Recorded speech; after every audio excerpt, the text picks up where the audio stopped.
Hey, what's up, guys? This is Lauren Hardy. Welcome to my YouTube channel. Today, I am going to share my screen and I'm going to show you how to fill out a purchase agreement when you are wholesaling.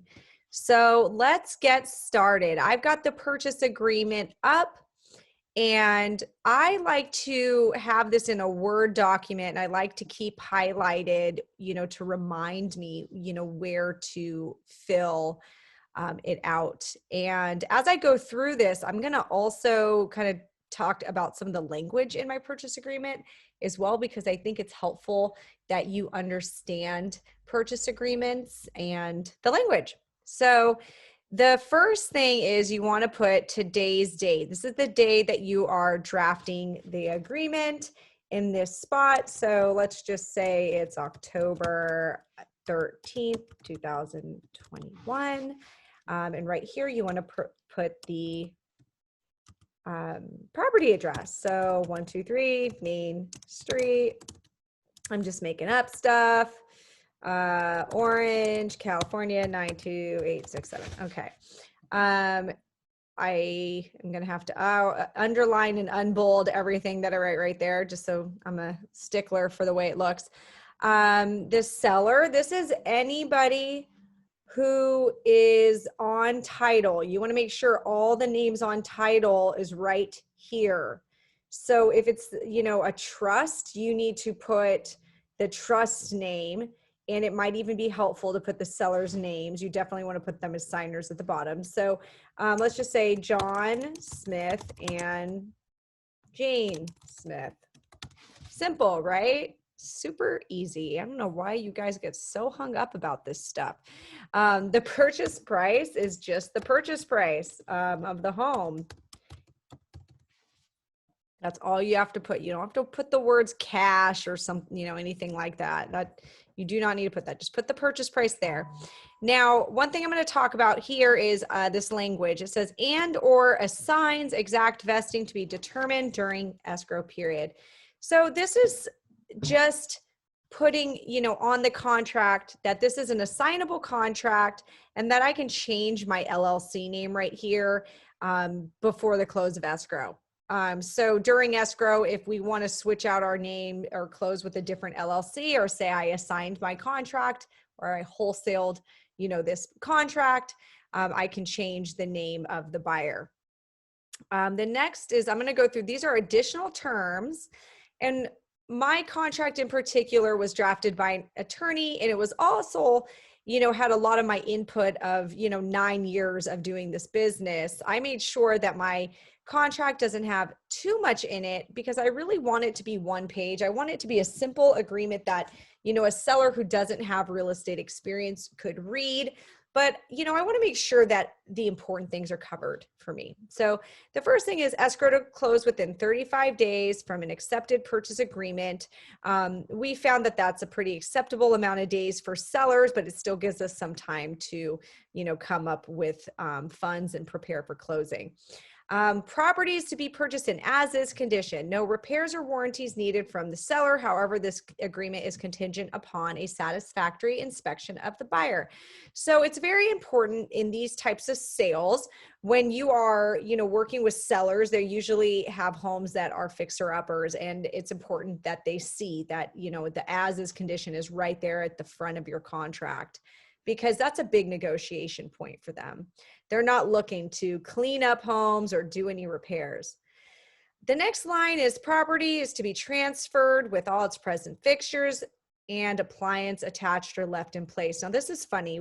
This came from experience. We've had sellers take their appliances, like their stove, things that would typically go with the house, fixtures, light fixtures, things like that. And this is just a reminder that they need to keep that there.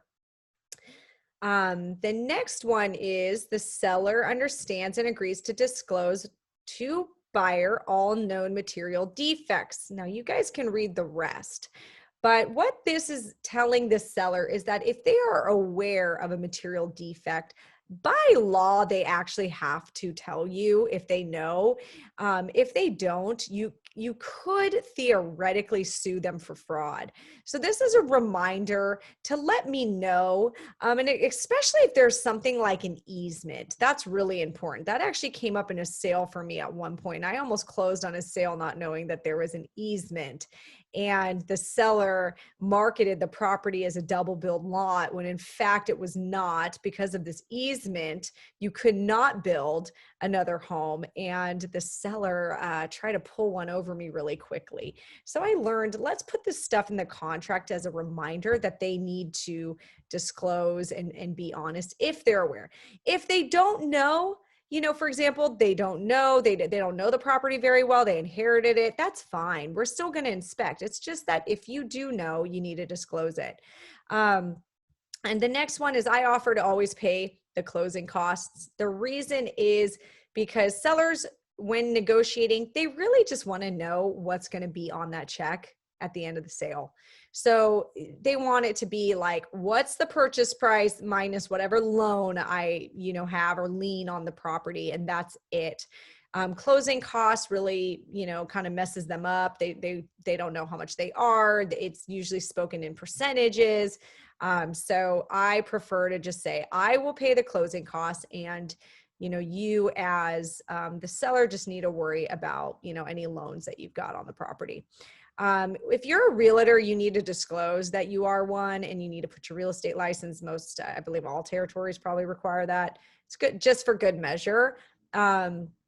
This is language: the property to be purchased with tenants in place. Rent shall be prorated, and security deposit shall be credited to the buyer at the close of escrow. So if you're buying a tenant occupied home, you want to have this type of language.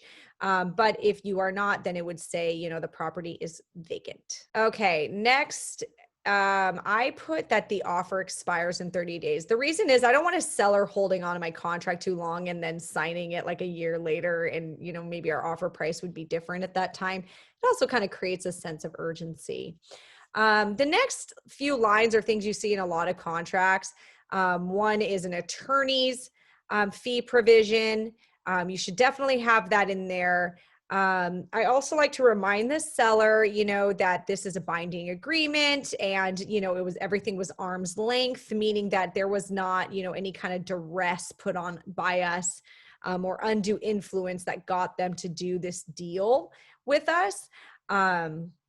I also like to disclose, buyer may be purchasing the property for immediate resale and profit. I want to make sure, the seller understands we're making money. And if, they understand we're not pulling anything over them. They know that we are buying this property to immediately sell it and make a profit. We're not trying to hide anything. We're not trying to, live in the home. And if that was, the seller's intention was to sell it to someone who was going to live in their home.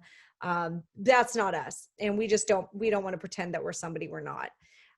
We also put this in, sellers should make the property accessible to buyers, partners, agents, assignees, prospective buyers, contractors, lenders, appraiser, basically anybody who we need to get into that property. This is very helpful when we're doing buyer walkthroughs. It lets the seller know up front that, hey, you need to let us into the property. We also let them know that we will be marketing the property as soon as we have the property, under contract. Our intention is that we want to sell it immediately. So we start marketing it immediately. So we have that language in there, and that protects us. If the seller has any issues, it needs to be brought up, before they sign. And they actually very rarely do have issues with that. I have two contingencies. They're very common: clear title on the property, and due diligence and inspection, meaning we need to inspect the property. You need to put your initials here, seller name, they need to sign, and you can put their name, you can print it out there, and put your name there and sign there. Super easy. This is a purchase agreement. It's one page. It doesn't need to be 1,000 pages. If you're a realtor, this purchase agreement is going to blow your mind. You're going to say, no way, you can't use this purchase agreement. But that's because you're a realtor and you went to realtor school and you were taught a certain way. You got to throw all that away, because a purchase agreement can look however really I want it to look, as long as it passes, the state laws. It doesn't need to, you don't need to use, realtor purchase agreements that are, 50 pages long. You can have a very simple one. So hopefully you guys got a lot, out of this. I know that filling out purchase agreements can be kind of intimidating. So if you did have any questions, make sure you leave that in the comments. And if you want to learn more about wholesaling, make sure you check out my free wholesaling mini course at laurenhardyco.com. All of those links are going to be in the show notes. Thanks so much for watching. See you next time.